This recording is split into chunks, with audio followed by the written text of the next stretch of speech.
సంఖ్యలో 2 తోటి డివైడ్ అయ్యే నంబర్ లేదు కాబట్టి ఆన్సర్ ఎంత?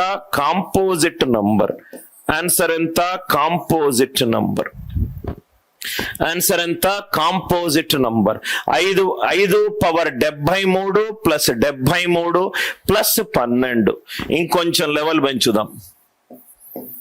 Is 2 power 2007 plus 1 prime or composite. 2 power 2007 plus 1 prime or composite. 2 power 2007 plus 1 prime or composite. ఒక్కొక్క క్వశ్చన్ ఒక్కొక్క మోడల్.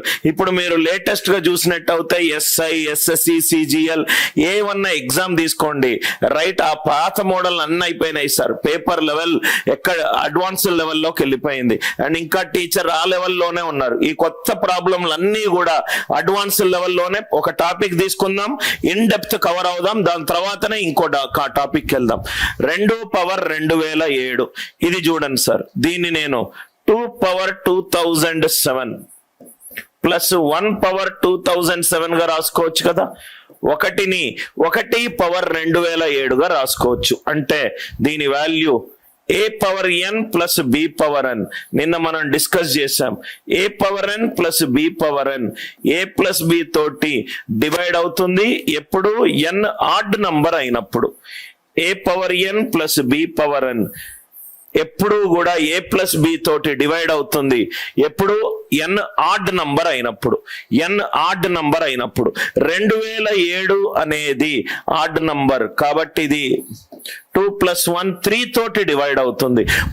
మూడు కారణాంకమయ్యే నంబరు 3 తప్పించి మిగతా అన్ని కూడా సంయుక్త సంఖ్యలే. 3 1 3 3 2 6 9 12 15. సో ఆన్సర్ ఏంటంటే కాంపోజిట్ నంబర్. ఆన్సర్ ఏంటంటే కాంపోజిట్ నంబర్. సంయుక్త సంఖ్య అని చూపెట్టడం చాలా ఈజీ సార్, అని చూపెట్టడం చాలా ఈజీ. ప్రైమ్ నంబర్ ప్రధాన సంఖ్య అని చూపెట్టడమే కొంచెం కష్టము. కొంచెం కాదు, చాలా కష్టము. నేను మీకు ముందు క్లాసులో చెప్పినట్టు మొత్తము 237 రూళ్ళు ఉన్నాయి. R1 R2 R 237. First rule apply చేస్తాం. సంయుక్త సంఖ్య